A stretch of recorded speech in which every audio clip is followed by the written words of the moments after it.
Hello, and welcome to Red Rock Relationships, a podcast about communication. Let's unpack the relationships that we encounter in our daily lives and learn about what makes them tick. And now your host for Red Rock Relationships, Dr. James B. Stein. That's me, and this is the show, and we are here together on the show. We are continuing our discussion of red flags, parentheses, question mark, red flags. And we're gonna be talking about something today that I'm pretty sure we can classify this one as a red flag. And in fact, the next couple of episodes, I'm really confident that we'll have agreement in terms of is this or is this not a red flag. Today we're gonna be talking about love bombing, and who better than to talk about love bombing than our very own Love Bits correspondent, Dr. Tara Suwinyatichai-Porn. Tara, it's so good to have you back. That last name pronunciation is impressive. I got 10 years of practice. I know what I'm doing. That's true. That's true. And I have experiences in love bombing as, a researcher, a professor, but also someone that was a love bomber before. I was able to become aware, identify it, and worked on it. We will talk about that journey of self-growth, because I think a big part of love bombing, or which is to say a big part of getting it to stop is to talk to the people who do it and help them to figure out. So now, if you're wondering, wait, who is Dr. Tara? There's a few different things that you can do. You can obviously check her out on social media. Pretty well known at this point, certainly much more well known than this podcast, but also you've given your formal introduction on this podcast more than once. So we can skip that. And I just want to get straight into it. How's that sound? Let's do it. All right, let's do it.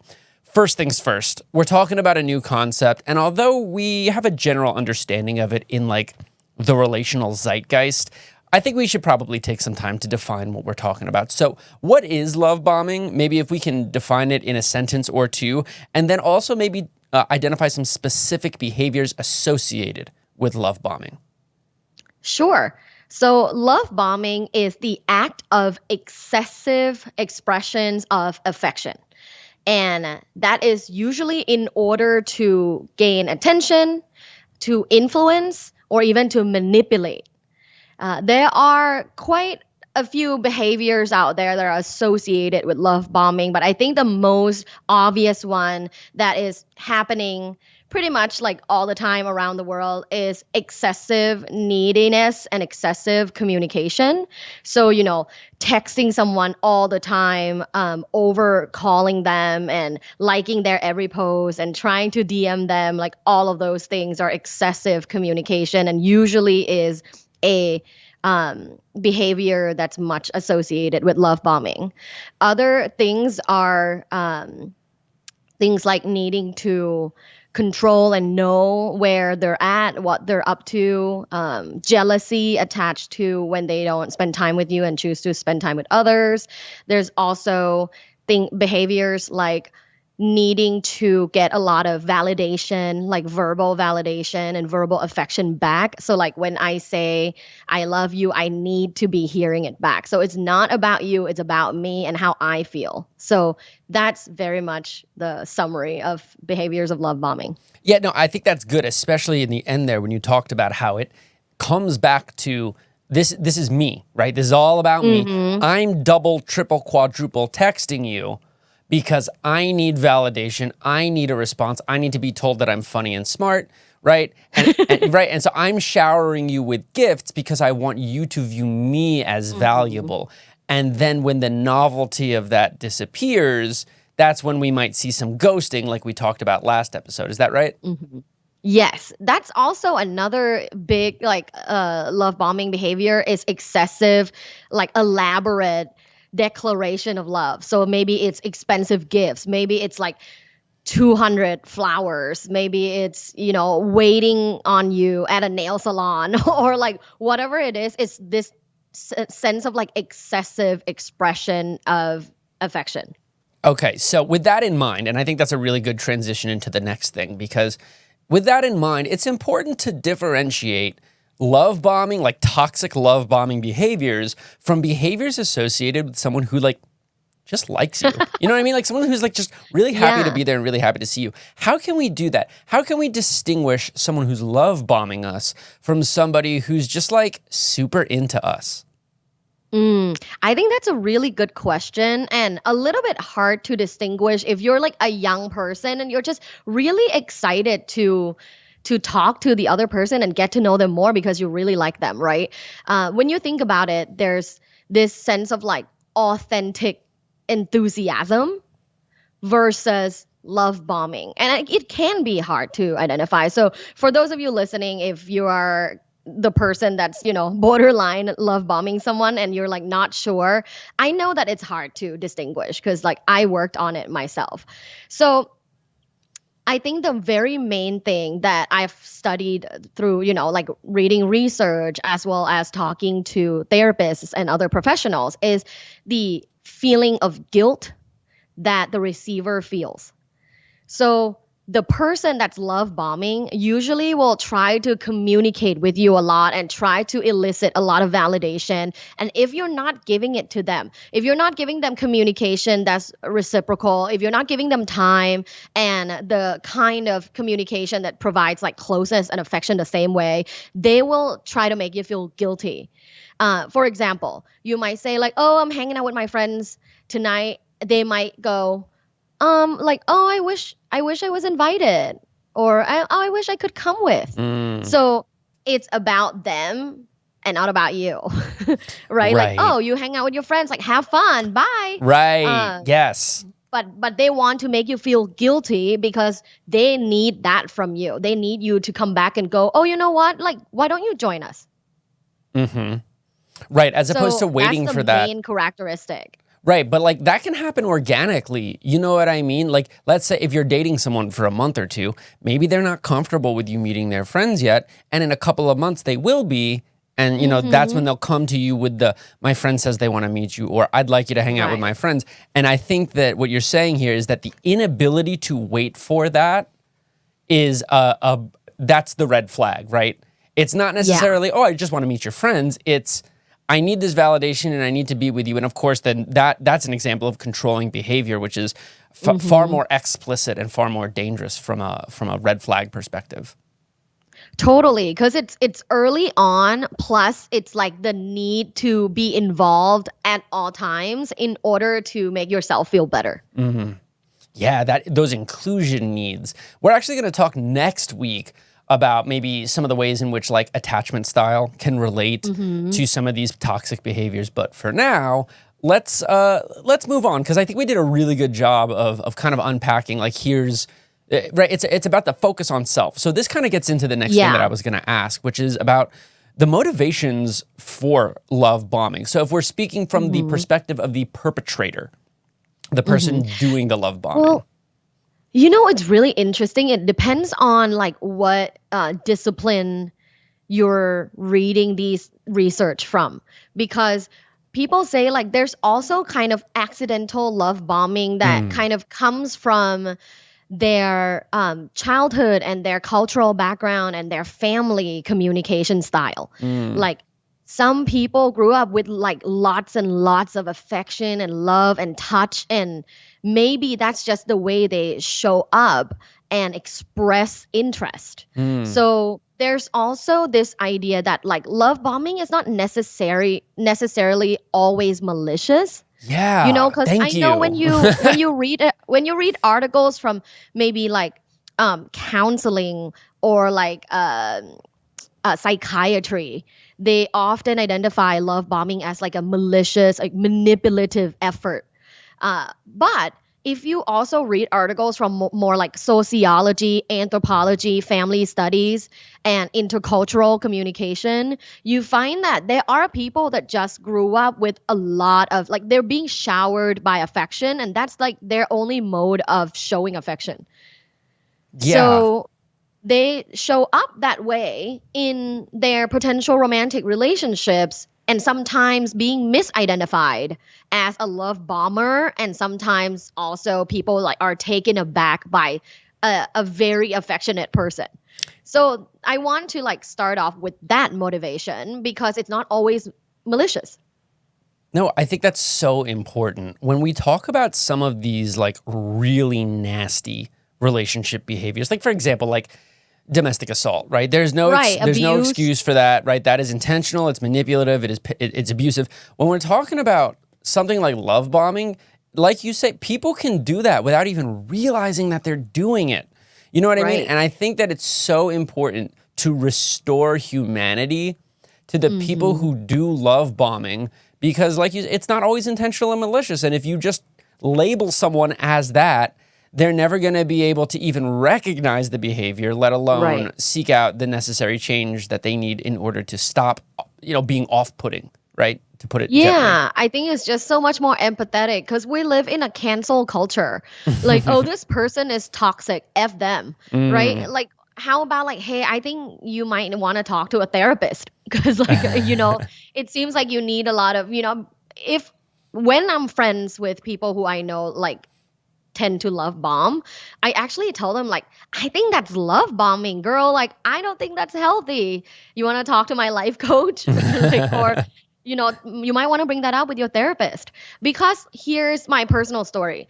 I grew up with a lot of like affection attached to um, validation, as in, like, when I do something right, when I accomplish something, I get a lot of affection from my family. And so I don't just get like the sense of, oh, I get love and affection all the time. And how that affects me as a young adult dating in my 20s was that I'm externally seeking people to mimic my parents and to, shower me with attention and love because I'm doing well. And that in itself isn't necessarily nefarious or malicious. Like, I'm not trying to manipulate you. I'm trying to make myself feel better, which is selfish. mm. It is selfish, and someone with like this type of insecurity needs help. Like, not like a crazy like help, but like, you should talk to someone to work on becoming more secure. Right.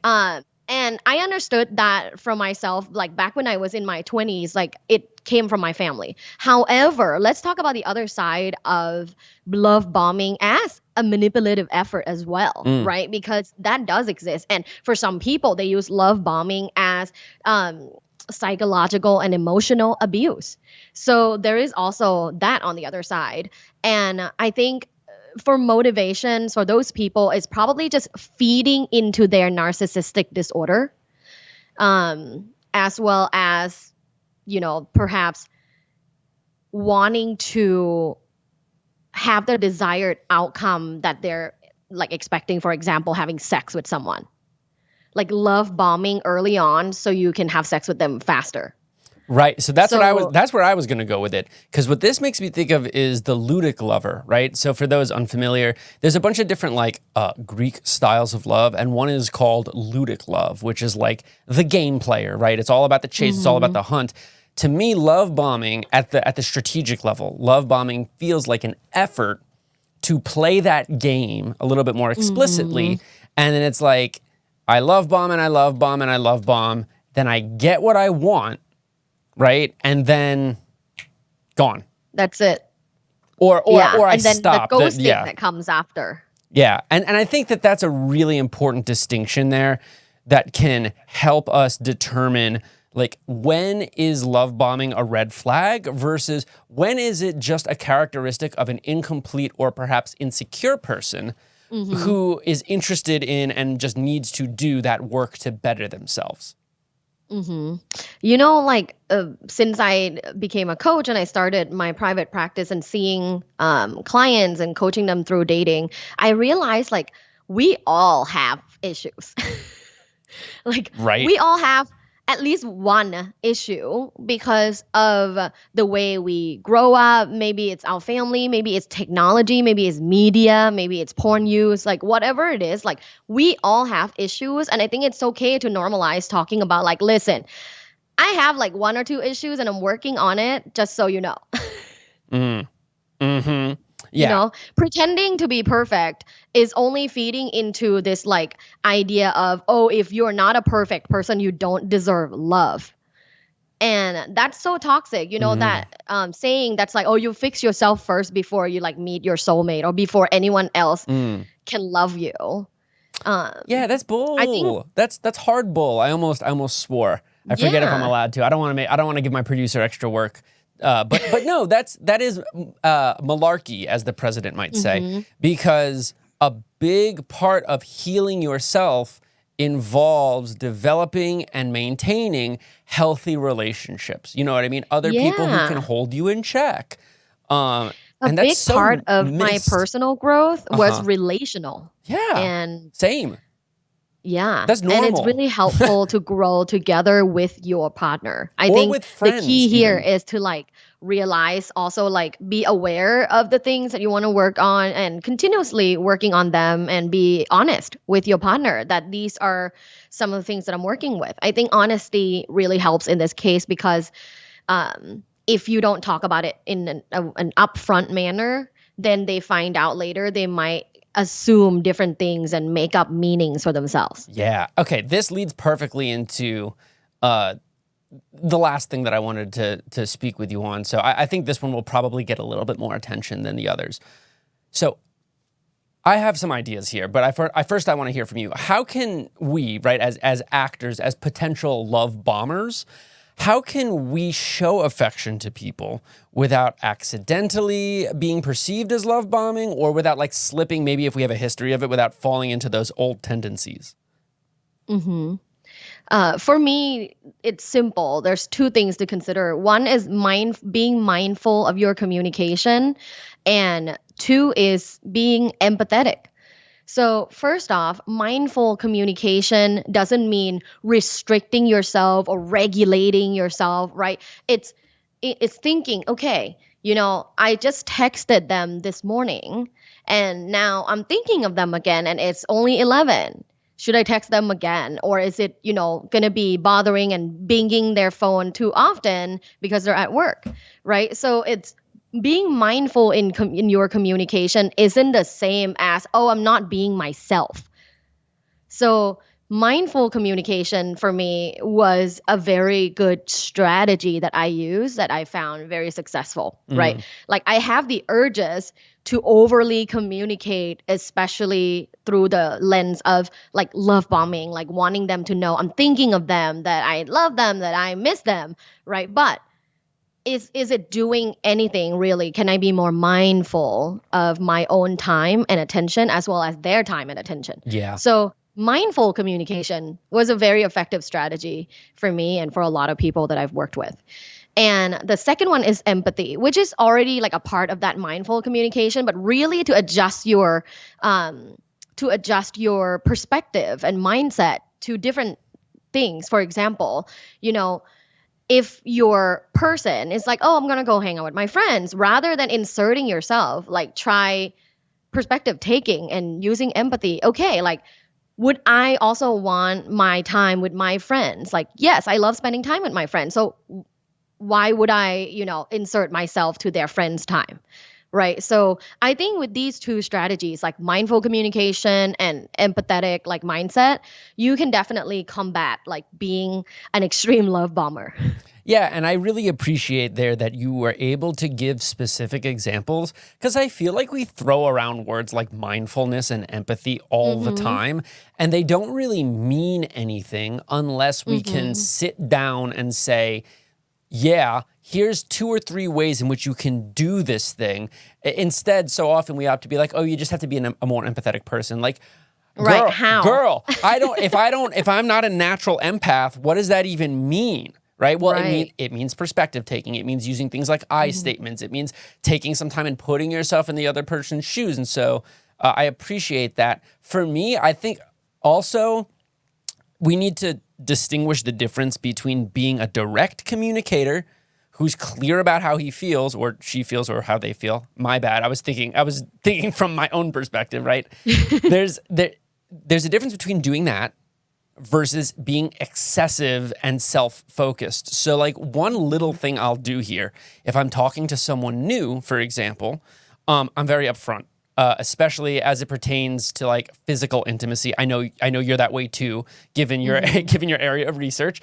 And so I'll talk openly about things that I'm interested in and things that I'm not interested in. And then I'll say something like, let me know if I'm coming on too strong. I don't want to make you uncomfortable. You know what I mean? That's Just great. something so small and simple that it affords agency to the other person to be like, yeah, maybe let's talk about this another time. And then the hard part is just being like, okay. Yeah. Okay, Well, later. because if you say that and if the responder is like LOL maybe a bit, then it is a little bit too much. Yeah. But then if they respond, LOL, no, that was perfect, or nah, I like it, then that it's like proper communication for them. Yeah, and I think this comes back to like, in the examples that you gave, in the example that I just gave, this is you offering the other person an opportunity to insert themselves, which is the exact opposite of love bombing, right? Where we're now no longer trying to insert ourselves or make it about us. We're delivering a person-centered message that's designed to get them to respond to a prompt, right? And so, I mean, this is just an example of like checking yourself and therefore attempting not to wreck yourself. You know what I mean?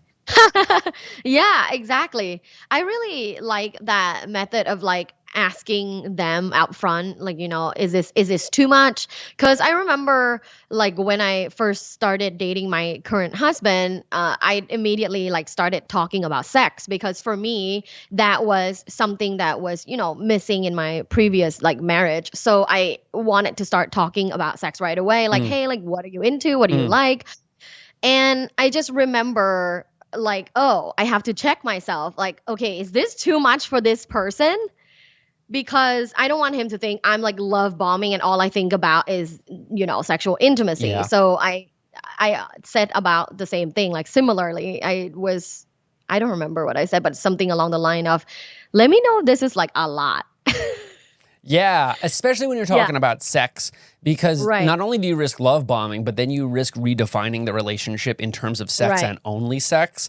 And like that can be good for some relationships, but if you're looking for a potential partner, you're going to want to be able to define the relationship in multiple ways, including but not limited to sex.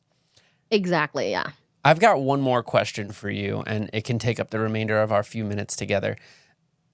It involves a reconceptualization. The question is there an ethical way to love bomb? Like, for example, is there a way for us to reform our understanding of love bombing as a red flag and potentially turn it into a green one? Yes. Yes. I thought about this question for a while, and I actually think it's more context specific. Like, when can love bombing be a green flag? And I immediately thought of when I need a little more like TLC. If I'm going through a rough time, like, or, let's say I had a fight with a friend, or I had a bad evaluation from work, or whatever it is that makes you feel like kind of down, I think the other person love bombing me can really help me reestablish like vigor and confidence and basically all the positive feelings again. So I really do think there is like a couple of contexts where love bombing can be a green flag. Yeah, and I think it's really important to note that like a lot of those involve pre-existing relationships, right? Yeah. So it's going to be really hard to like love bomb in a productive, ethical manner when you're just meeting somebody. Like there are very few instances where that's not going to be tied to like you and your desires specifically. But you're right. If you have a partner who appreciates, verbal affection or nonverbal affection, and they're going through a rough time, intentionally increasing those behaviors can be one way to soothe and comfort them.